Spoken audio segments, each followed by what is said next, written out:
The gas station was nearly empty. It was 6:47 p.m. on a Thursday evening in Oak Cliff, Dallas, and the only sound inside the quick-stop convenience store was the low hum of the refrigerator units and a radio playing Afro beats so quietly it was barely more than a whisper. The woman behind the counter was counting coins. Not bills. Coins.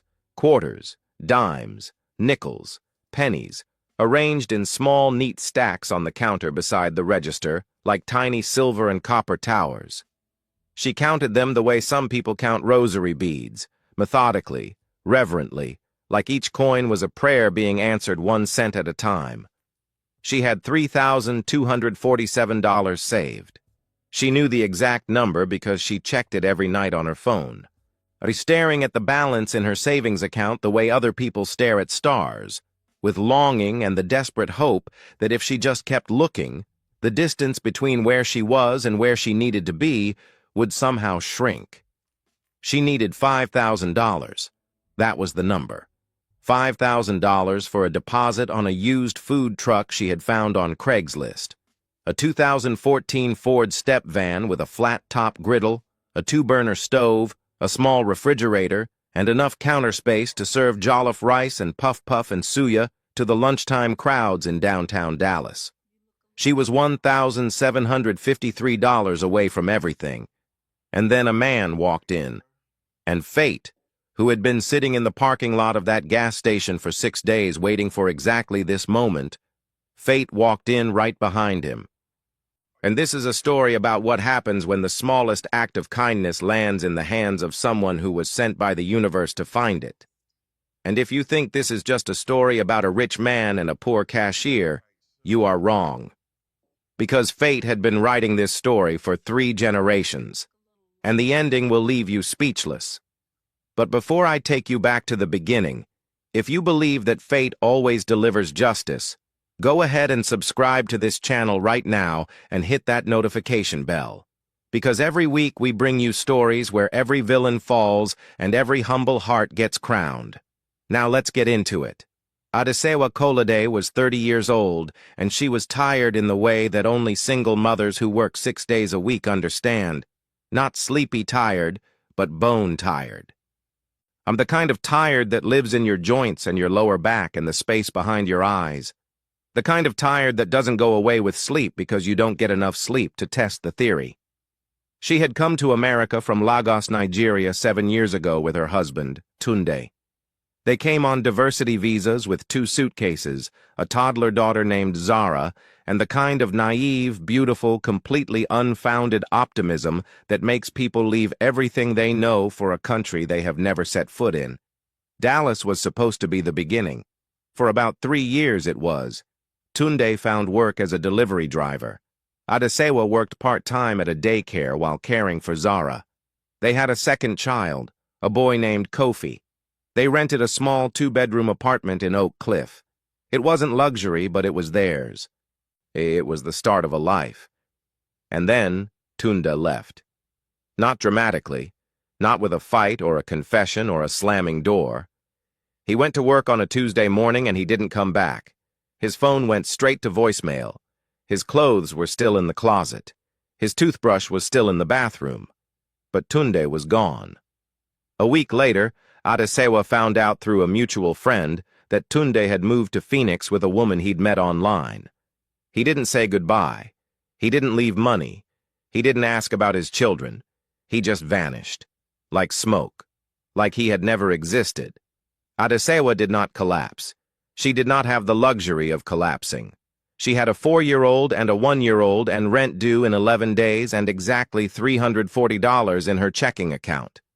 So she did what women like her have always done. She got up. She found work.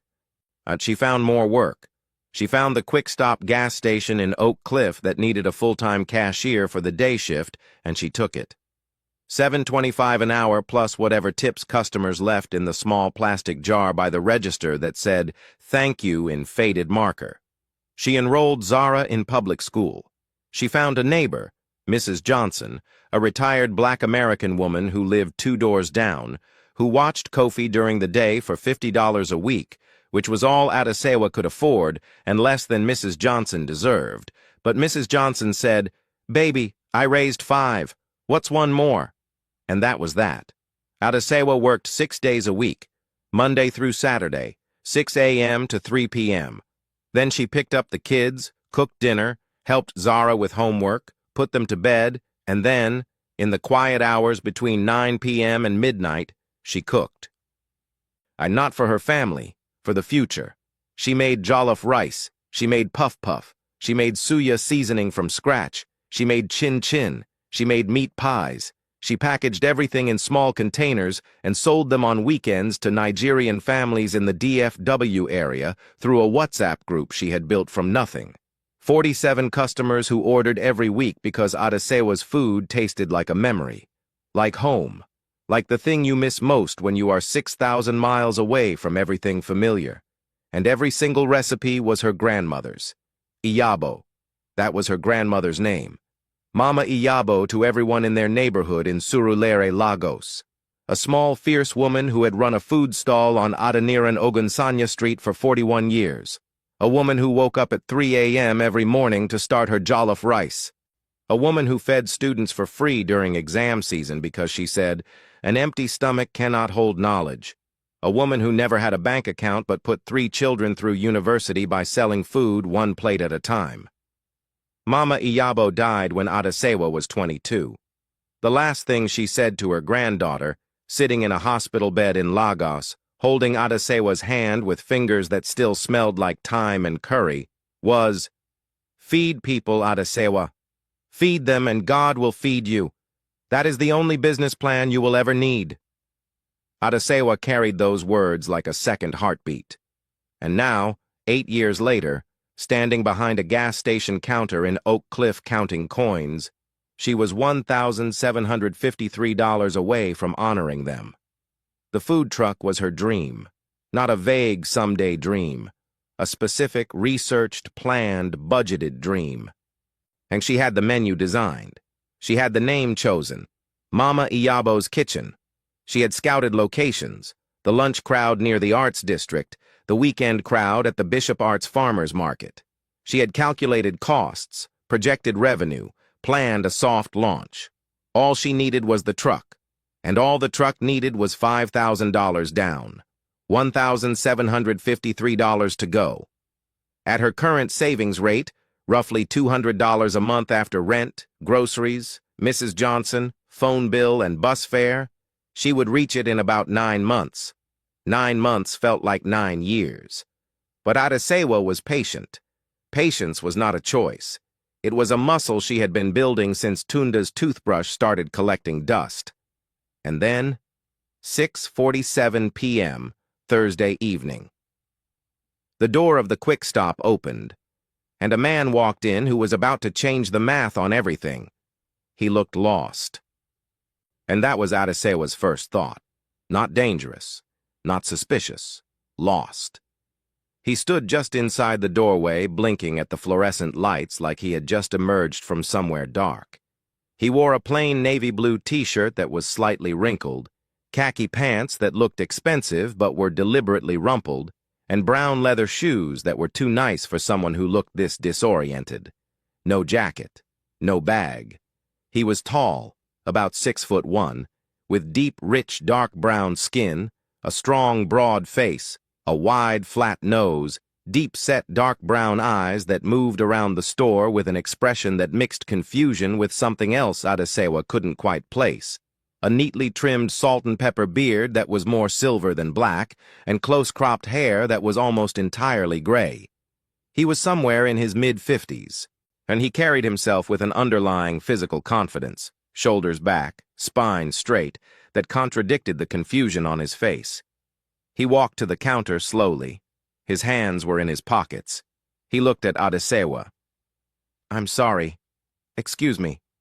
I think I have a problem." His accent was Nigerian, Yoruba specifically. Adesewa recognized it immediately, the cadence, the vowel sounds, the way problem came out with a slight emphasis on the first syllable. It was an accent that had been softened by decades in America, but never fully erased. "What's wrong, sir?" I think I left my wallet somewhere. I've been driving and I stopped for gas and I just realized I don't have my wallet. I don't have my phone either. I think I left them both at—" He trailed off, shook his head. "I need to get to Medical City Dallas Hospital. My wife, I need to get there and I don't have money for gas. My tank is nearly empty." He said this with an urgency that was restrained, not panicked, controlled. But underneath the control, Adesewa could hear the frequency of a man who was genuinely worried about something bigger than gas money. "Is your wife okay?" She's in labor. Our first child. She went in early. I was at a meeting across town and I've been driving and my wallet is not in my pocket and my phone is not in my car and I need to get to her." He stopped talking. His jaw tightened. His deep-set eyes were glassy, not with tears exactly, but with the overwhelming fullness of a man who has too many emotions happening at once and no outlet for any of them. Adesewa looked at him for a long moment. "Now, let me pause here, and because this is the moment where the story splits into two versions, what Adesewa saw and what was actually happening. And the gap between those two versions is where fate lives. What Adesewa saw, a fellow Nigerian in distress, a man who looked like he could be her uncle, a husband trying to get to his wife, a stranger who needed help. What was actually happening was more complicated, much more complicated, and I'll tell you about it now. The man's name was Femi Adeyinka. If you move in Nigerian business circles in America, that name just hits you like a truck. If you don't, let me explain. Femi Adeyinka was the founder and chairman of Adeyinka Capital Group, one of the largest minority-owned real estate investment firms in the United States. The company owned commercial properties in 14 states, shopping centers, office complexes, apartment buildings, hotels. The portfolio was valued at approximately $2.3 billion. Femi's personal net worth was estimated at $800 million. He lived in Highland Park, the wealthiest neighborhood in Dallas. He drove a Bentley Continental GT. He sat on the boards of 3 universities. He had been featured in Forbes, Black Enterprise, and the Wall Street Journal. He had shaken hands with 2 presidents. And right now, he was standing in a gas station in Oak Cliff, pretending he had no wallet. The wallet was in the glove compartment of the rented Toyota Camry he had specifically chosen to drive today instead of the Bentley. The phone was in the center console, both deliberately left behind, because Femi Adeyinka was on day 6 of a bet. It started the previous Friday at a dinner party at his Highland Park estate, and his business partner, a white American named Richard Calloway, who had made his fortune in Dallas oil, had made a comment over whiskey that stuck in Femi's ribs like a splinter. "Femi, you're too generous with your charity. You know what I've learned in 40 years of business? People don't help each other anymore. Not really. Not strangers. Everybody's out for themselves. You give people opportunities and they take advantage. That's human nature." Femi had pushed back. "That's not human nature.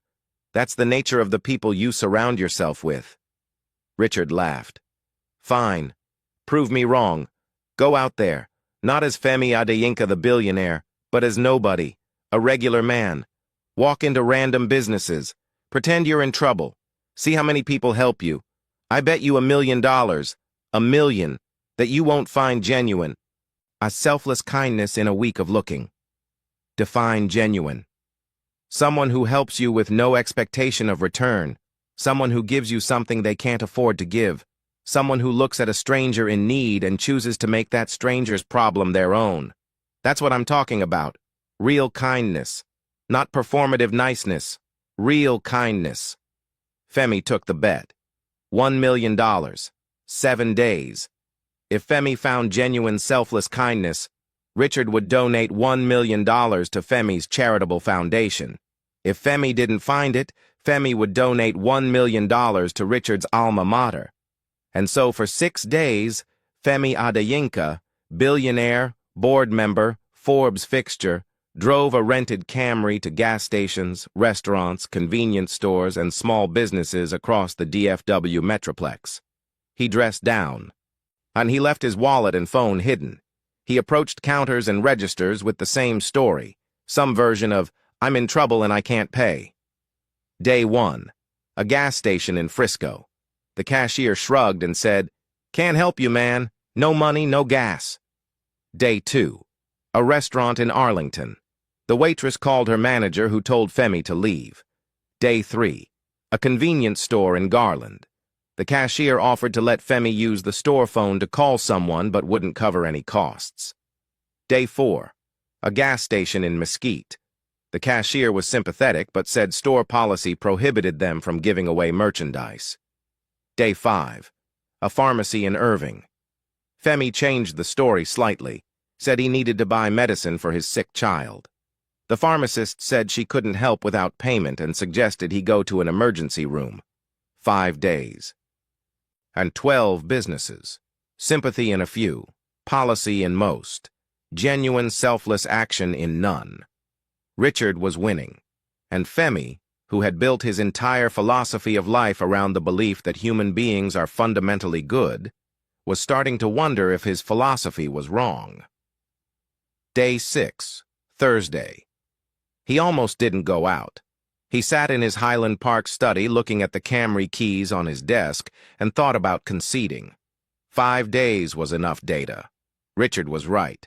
People didn't help strangers anymore. Not really.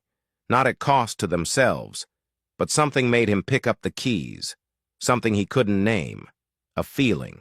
A pull. Like a hand on his shoulder turning him toward the door. Call it stubbornness. Call it pride. Call it fate clearing its throat. He drove to Oak Cliff. He didn't know why Oak Cliff specifically. And he had been to the wealthy suburbs, the middle-class neighborhoods. He hadn't tried the working-class areas. Something told him to go where people had the least to give, because that's where you find out what giving really means. He pulled into the quick stop at 6:43 p.m. He sat in the Camry for 4 minutes gathering himself. He rehearsed the story. Forgot wallet, need gas, trying to get somewhere important. This time he added a detail, a real detail. His wife. Because here's the thing, and this is the part of the story that fate was holding in its pocket like a loaded card. Femi's wife, Yemi, was actually pregnant. 8 months pregnant. Due in 3 weeks. This was their first child after 11 years of marriage and 4 rounds of IVF. And this baby was a miracle they had spent over a decade and hundreds of thousands of dollars praying for. The detail about his wife being in labor was supposed to be fiction, a story element to make the test more urgent, more emotional, more likely to trigger a response. But fate doesn't deal in fiction. Fate only deals in truth that hasn't been recognized yet. At 6:47 p.m., Femi walked into the quick stop and met a woman counting coins behind the counter, and everything that was about to happen was already written. Now, back to the counter. Adesewa looked at this man, this stranger with the Yoruba accent and the worried eyes and the empty pockets, and she did not think about savings goals or food truck deposits or the $1,753 gap between her and her dream. She thought about her grandmother, Mama Iyabo, Adeniran Ogunsanya Street, Asurulere, the food stall, the students fed for free during exams, the words that lived in Adesewa like a second pulse. Feed people and God will feed you. Adesewa reached under the counter and pulled out her tip jar. It was a small plastic container with "Thank you" written on it in faded black marker. Inside were bills and coins, the accumulated tips from a week of keep the change moments and occasional dollar bills from regulars who liked her smile. She opened the jar and counted the contents on the counter. $63.47. $63.47. She looked at Femi. How much gas do you need? What? To get to the hospital. Medical City, Dallas. That's about 20 minutes from here. How much gas do you need? Ma'am, I can't ask you to... You didn't ask. I'm offering. How much? Femi stared at her. And in 5 days across 12 businesses, nobody, not one person, had said those words. You didn't ask. I'm offering. $20 would probably get me there. Adesewa peeled a $20 bill from the tip jar money. Then she paused. She looked at the rest of the money on the counter. She looked at Femi.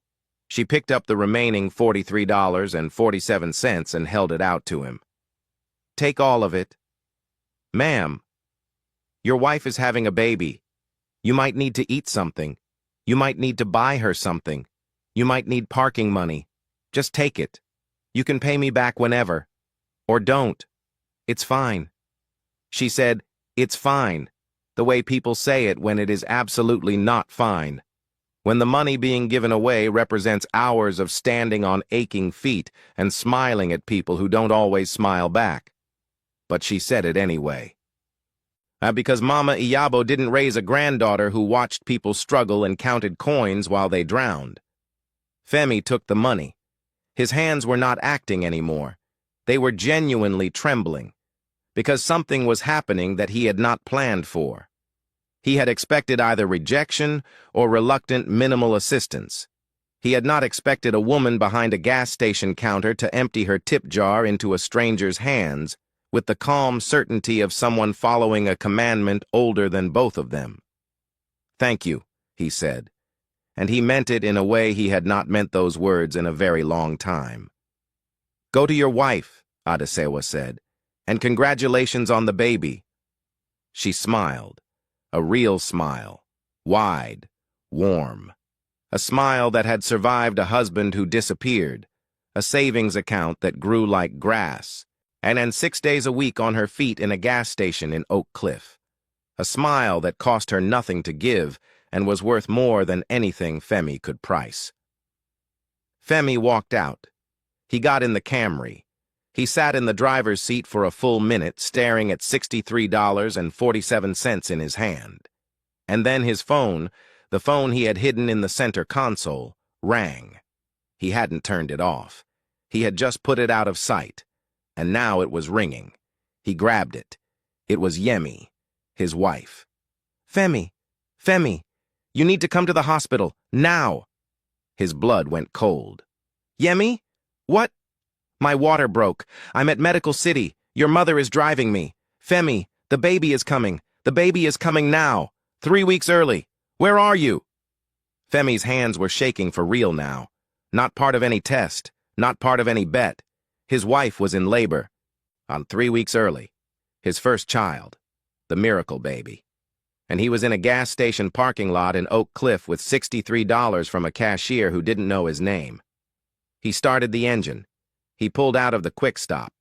And he drove to Medical City Dallas Hospital, the exact hospital that Adesewa had told him to go to. The exact hospital she had mentioned before he ever said the name. She had said, Medical City Dallas, that's about 20 minutes from here, as if she was confirming directions she already knew. Fate had put him in the one gas station in Dallas where the cashier would not only help him, but send him to the exact hospital where his wife was already waiting. You cannot make this up. You cannot script this. This is fate operating in real time with a precision that makes chess look like checkers. Now, real quick. If you are already hooked on this story, do me a favor. Drop a comment right now and tell me what you think is going to happen when Femi comes back to that gas station. I want to see who guessed right by the end. And if you haven't already, smash that like button because it helps this story reach more people who need to hear it. All right, back to the story. Femi made it to the hospital in 17 minutes. He parked the Camry in the first spot he saw, a spot that cost $8. He paid with the money Adesewa gave him. A stranger's tip jar money paid for the parking spot where a billionaire parked to witness the birth of his first child. Fate's sense of irony is exquisite. The delivery was not easy. Yemi was in labor for 9 hours. There were complications. The baby was positioned wrong, the cord was wrapped. At one point, the doctors mentioned an emergency C-section. Femi sat in that delivery room holding his wife's hand and praying in Yoruba, prayers his mother taught him, prayers he hadn't said since childhood. And somewhere in those prayers, between the fear and the hope, he thought about the woman at the gas station. He thought about how she didn't hesitate, how she opened her tip jar like it was a medicine cabinet and she was dispensing the cure.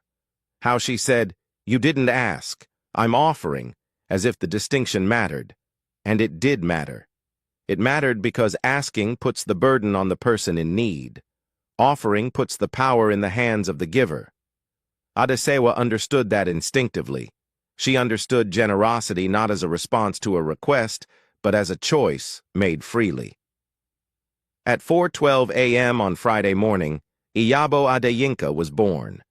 7 pounds, 2 ounces, screaming, healthy, perfect. Now, the name. Let me tell you about the name. During those 9 hours of labor, during the prayers and the fear and the waiting, Femi kept coming back to one detail from the gas station encounter. One small detail that most people would have overlooked. As he was leaving the quick stop with the $63, Adesewa had called out to him from behind the counter. He was almost at the door. She said, "My grandmother always said, 'Feed people and God feeds you.' Her name was Iyabo. I'll ask Mama Iyabo to watch over your wife tonight." She said it casually, like she was offering a piece of candy, not a prayer. But Femi heard it. He heard the name, Iyabo, and he carried it into the hospital and through the labor and into the delivery room. And when the doctors placed his daughter on Yemi's chest and asked, "Do you have a name?" Femi looked at his wife, exhausted, beautiful, holding their miracle, and said, "Iyabo." Yemi looked at him. "Iyabo? That's not a name we discussed." "I know. I'll tell you the story. But her name is Iyabo." Yemi looked down at the baby. The baby looked up at the fluorescent hospital lights with wide, brand-new eyes. And Yemi said, "Iyabo. It suits her." A billionaire's daughter named after a food stall owner from Surulere, Lagos, who woke up at 3 a.m. every morning to make jollof rice for 41 years. Fate doesn't just connect people. Fate gives the connections names. The weekend passed. Femi was in a cloud, the sleepless, overwhelmed, terrified, overjoyed cloud that every new father exists in during those first 72 hours. And he forgot about the bet. He forgot about Richard. He forgot about everything except Yemi and Iyabo and the impossible miracle of their existence. On Monday morning, Richard called. "Well, day 7 was yesterday. Did you find your selfless stranger?" Femi was quiet for a moment. Then he told Richard the story. All of it. The quick stop, the tip jar, the $63, the words, "You didn't ask, I'm offering," the grandmother's name, the baby. Richard was silent for a long time after Femi finished. "You win," Richard said quietly.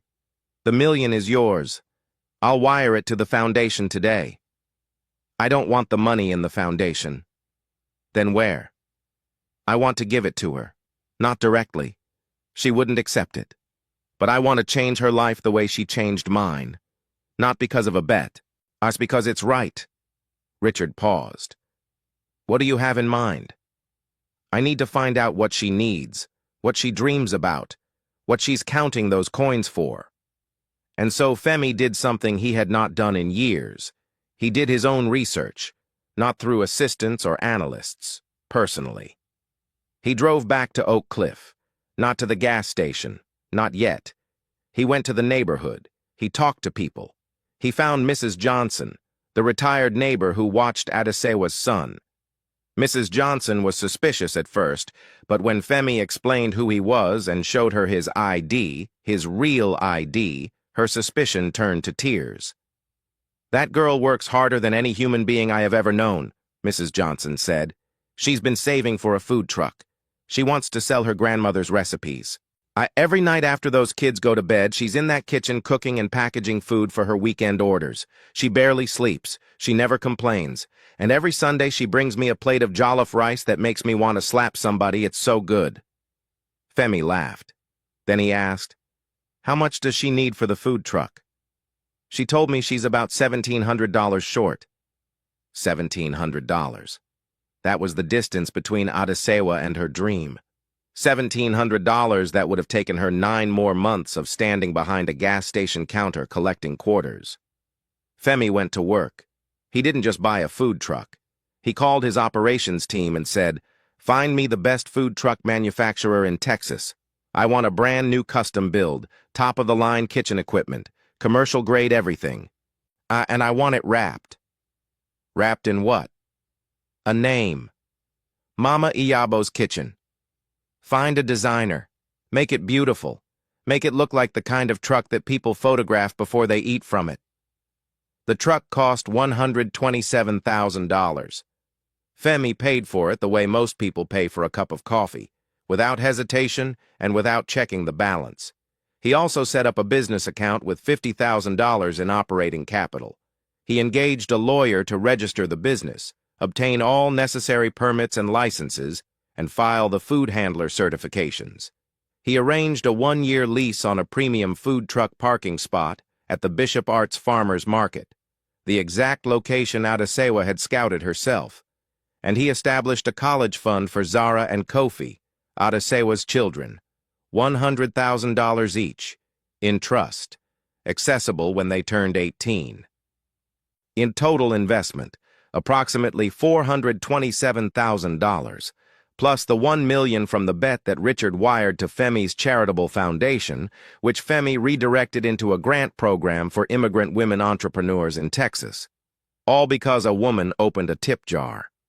But Femi wasn't done. He needed one more thing, the thing that would bring it all together. He called his wife.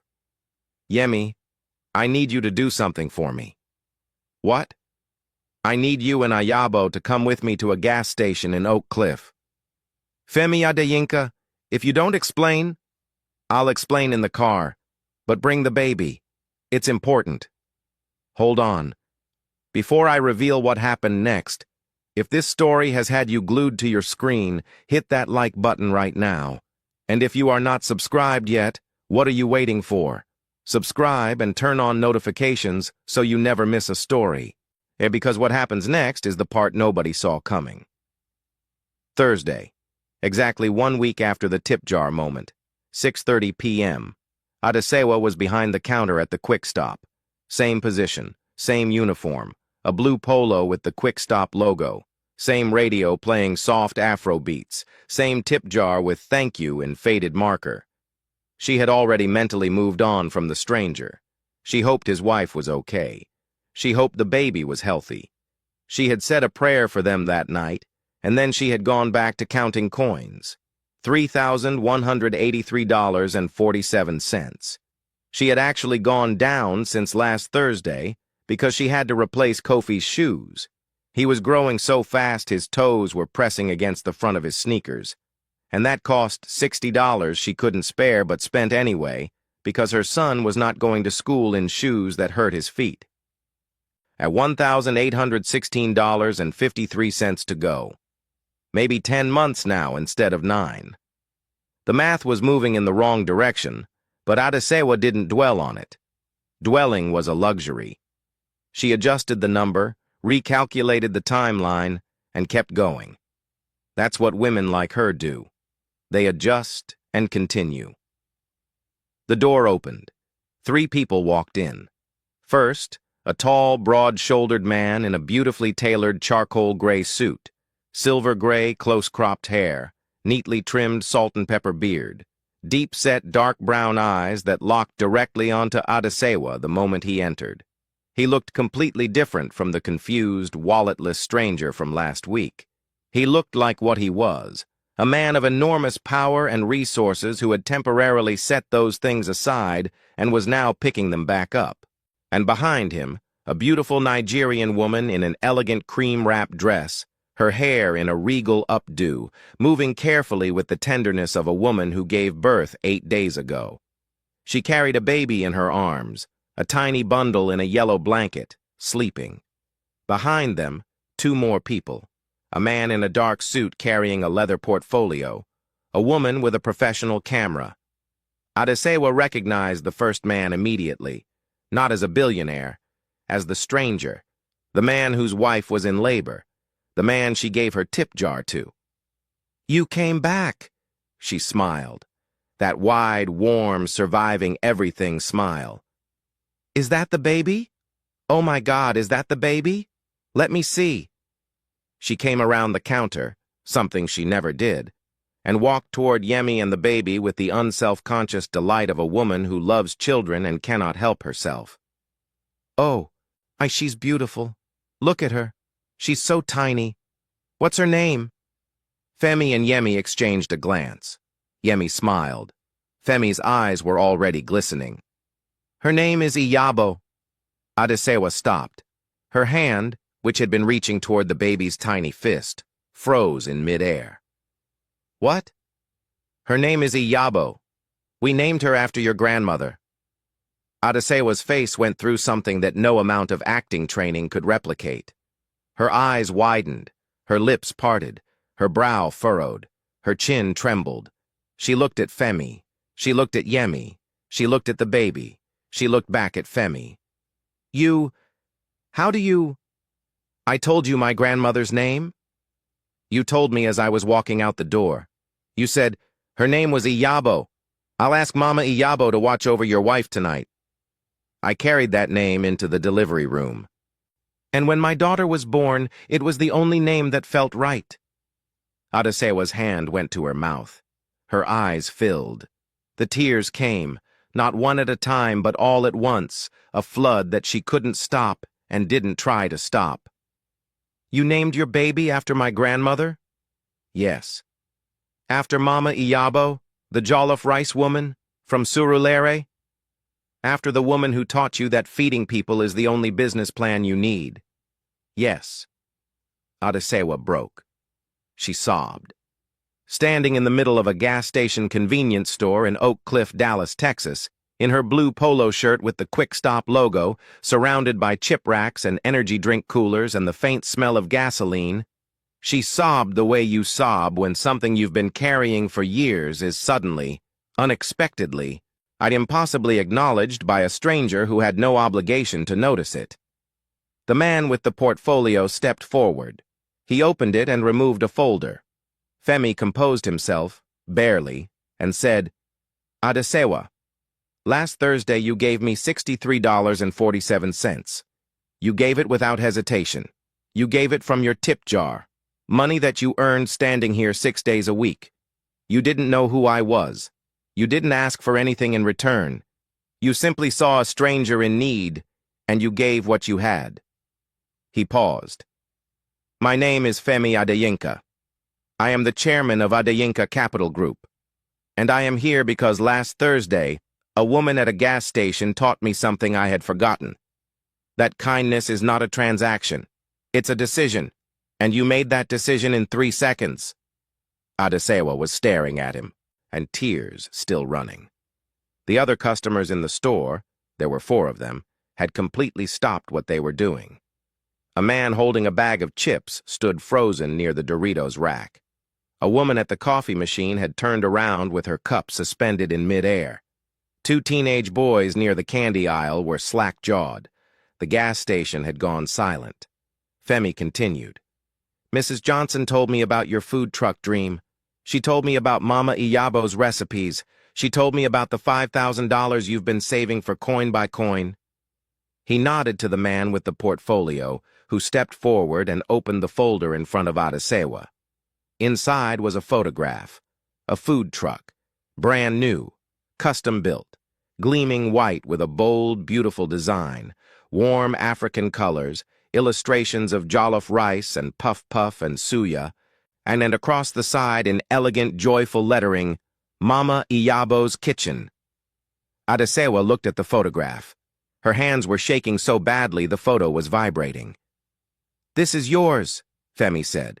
Fully equipped, commercial kitchen, permits filed, business registered. There is also $50,000 in an operating account to cover your first year of supplies and expenses. Adesewa couldn't speak. Her mouth opened. Nothing came out. And one more thing. Femi reached into his jacket and pulled out 2 envelopes. College funds, For Zara and Kofi, $100,000 each, in trust, for when they're ready. The gas station was silent. Not quiet, not hushed. Silent.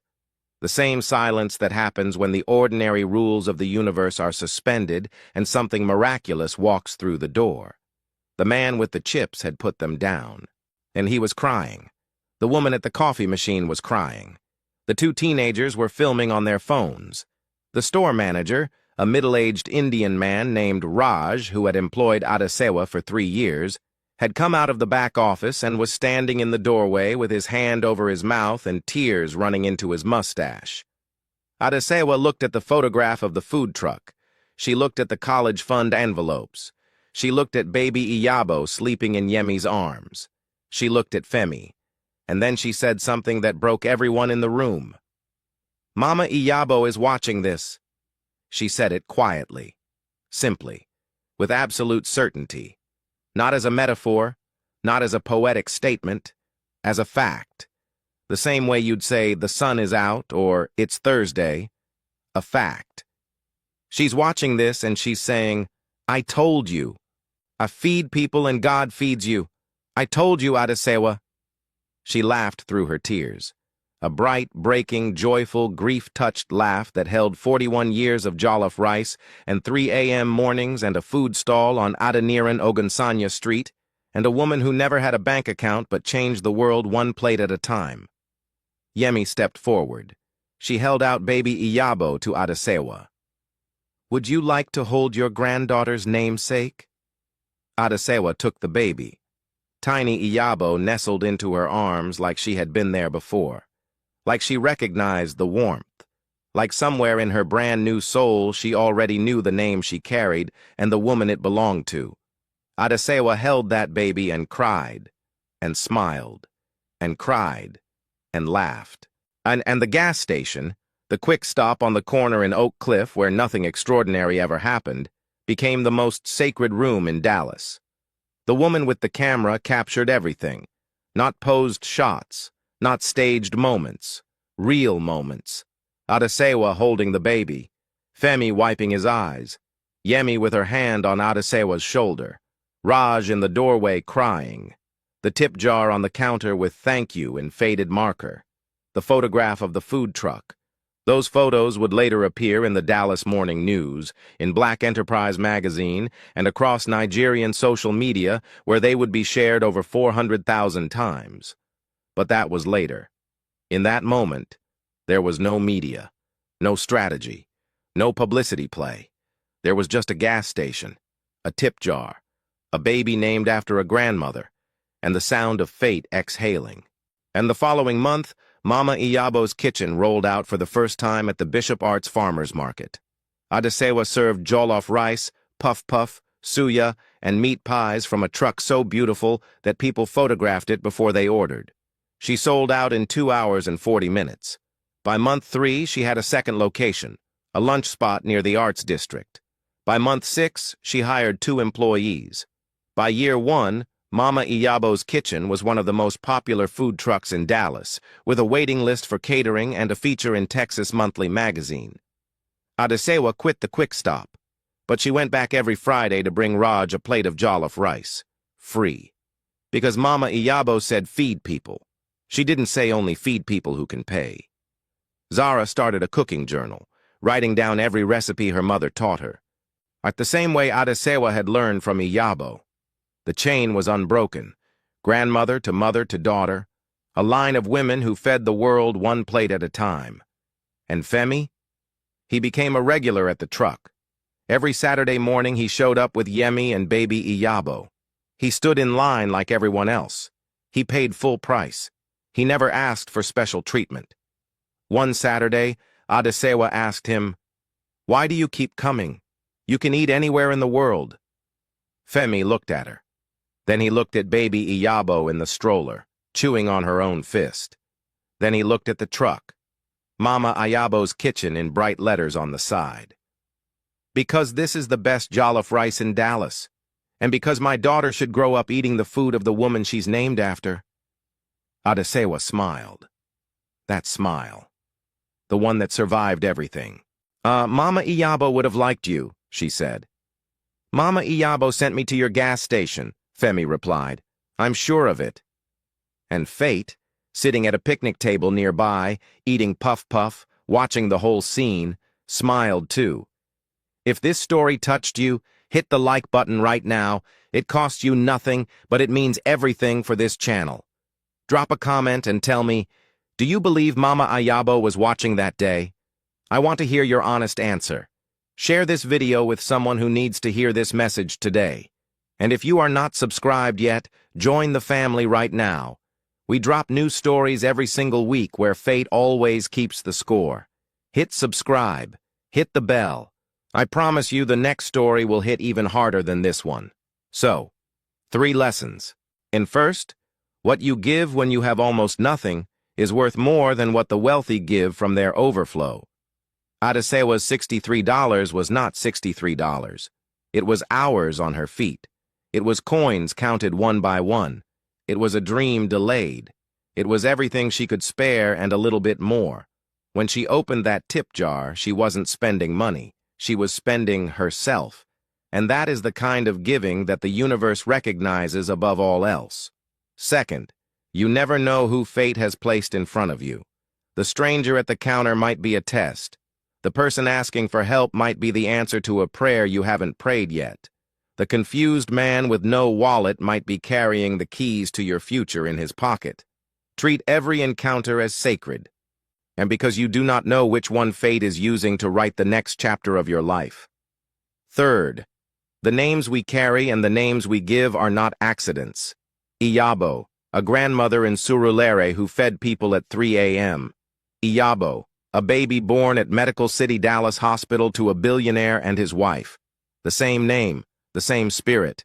3 generations apart but connected by a single thread that runs through a food stall, a gas station counter, a delivery room, and a food truck. That thread is fate. And fate does not forget the names of people who fed others when they didn't have to. Be generous, even when it costs you, especially when it costs you. Because the universe is always watching. And the universe has a way of returning what you give multiplied by a number you never could have calculated. Mama Iyabo knew this. She knew it for 41 years behind a food stall in Lagos. And her granddaughter proved it behind a gas station counter in Dallas. Feed people and God feeds you. That is not just a proverb. That is a law. And fate enforces it with perfect precision. Old wisdom, new drama, perfect justice. I'll see you in the next one.